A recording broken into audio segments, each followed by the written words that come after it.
Ladies and gentlemen, good evening and welcome back to our YouTube channel once again. And today is Friday, and personally I'm headed to Club The Place just very briefly after this video, where I'm going to have one or two for the road. And my friend Ken has told me that he has something special there today. So if you're around Kisumu, tukutane mambo leo. Now, ladies and gentlemen, I've always opined on this platform that in politics, there are two constants: the interest and the betrayal. I don't know where to put Mutahi Ngunyi in this. We all know that Azimio lost to Kenya Kwanza during the finance bill voting in parliament. And Mutahi Ngunyi has not been kind to Azimio and Raila Odinga. This is what Mutahi Ngunyi posted on the day Azimio lost. Just pay very close attention to what Mutahi is saying here. The defeat of Azimio in finance bill is an embarrassment to our national imagination. They could not even raise a bipartisan consensus of 100 MPs. Ruto had twice the number of MPs at 176 over 81. What a shame. And what is the point of being on the wrong side of history? It's over. So if I listen to what Mutahi Ngunyi is trying to say here, he has some points. But I only disagree with him on one fact, that nobody really expected Azimio to win in parliament. In fact, for me, the fact that Azimio had 81 members of parliament voting against this bill, and also another 72 failing to vote, is something which actually caught my attention. And Mutahi Ngunyi is saying here that it's over, maybe for him, because he doesn't want to be part of wrong side of history all the time. Then again, he made another post that Azimio is full of razzmatazz and wahala, too much fury signifying nothing. How they lost the war on finance bill is how they lost the Supreme Court battle. Too much drama, no substance. On this, I agree with Mutahi Ngunyi to some extent, but I don't think that you can compare the two. But let's agree. Azimio subjected Kenyans to drama during the Supreme Court because we saw a lorry full of evidence. Now, when they were told to now produce this evidence, they could not. Up to now, I don't know whether there was some internal sabotage, because what the Supreme Court needed was, you are saying, okay, you are stolen here. Here's the proof that this is the Form 34. Here's what in the portal. They could not. So on that, I agree with Mutahi Ngunyi.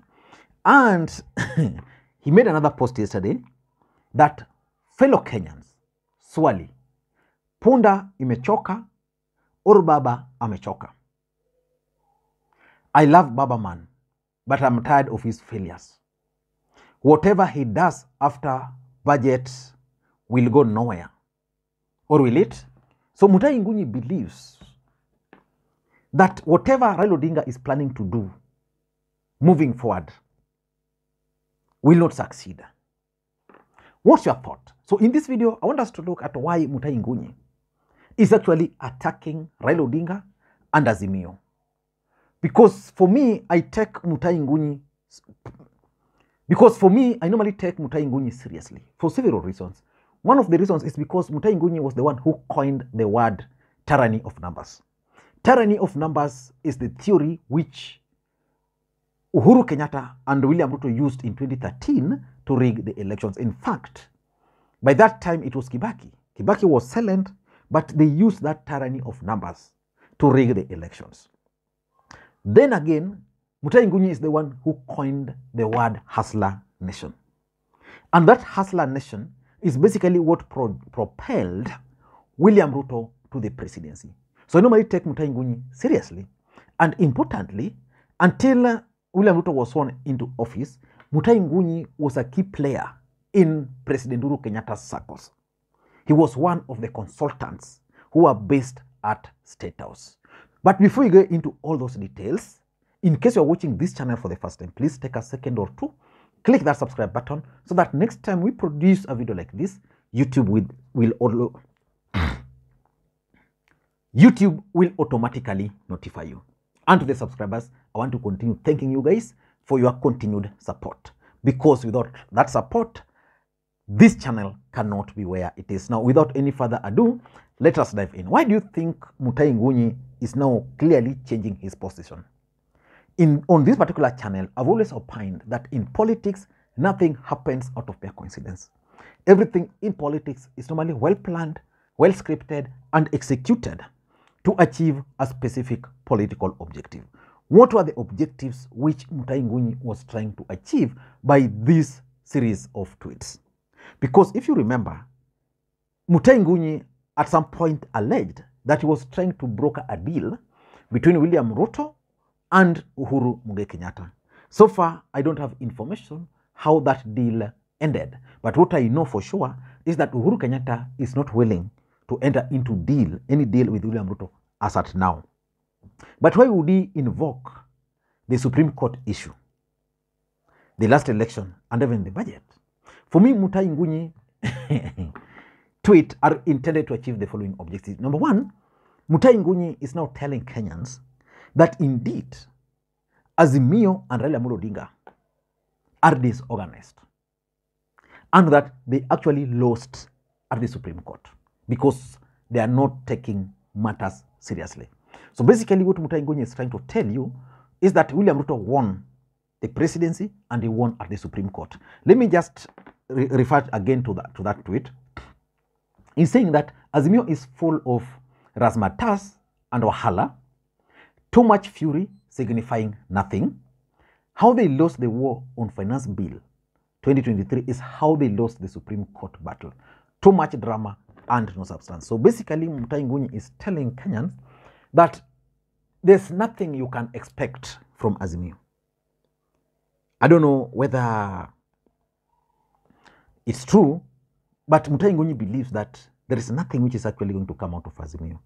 Whatever they are engaging in are just drama. So I think it's making reference to the intended or the planned demonstration. So for me, that's number one. Number two, if you pay very close attention again to what Mutahi Ngunyi is trying to tell Azimio and Raila Odinga in particular, is that they need to change strategy. And I agree with them. I agree with Mutahi Ngunyi that there is too much drama in Azimio. That Mandamano is no longer the best. You know, at some point, Mandamano was the best strategy. But I don't think it's now the best. Because if you look at the plan for Mandamano, it worked. But the moment Raila Odinga agreed to enter into that bipartisan talks, so many of you guys are asking me about the fate of the bipartisan talks. I don't think I have an answer. Because for me, William Ruto is taking Raila Odinga for a ride with that bipartisan talks. Raila Odinga ought to have continued with the Mandamano. But the moment they called off the Mandamano, even now, if they were to threaten Kenyans with it, I don't think Kenyans really wants this government to go. That's true. But the way Raila Odinga and Azimio have handled the whole thing, Kenyans are no longer really interested in the Mandamano. So he's telling these guys that change strategy, change strategy. So for me, that is number two. Number three, Mutahi Ngunyi, in my view, is actually sending fillers to William Ruto's camp. He's telling William Ruto's camp that I've been on this side and I'm now tired. Are you willing to take me up? And that's why if you read, is it the second one? He's saying, here, what is the point of being on the wrong side of history? It's over. He doesn't want to continue being on this other side. In fact, someone was telling me that Mutahi Ngunyi has really tried so hard to tag Uhuru Kenyatta to William Ruto's camp. So, based on these tweets, something tells me that Mutahi Ngunyi is now willing to go alone. But I think William Ruto is not yet ready for him. Because, you know, William Ruto's politics is also based on results. What he wants. If Ruto wanted Mutahi Ngunyi, he would have gone for him by now. But Mutahi Ngunyi is now sending feelers, but it's like Ruto is like, wait a minute. But for me, Mutahi Ngunyi is now willing to go and join William Ruto. And number 4, which is also very, very important, based on what I'm observing, is that there's a fallout within Uhuru Kenyatta's team.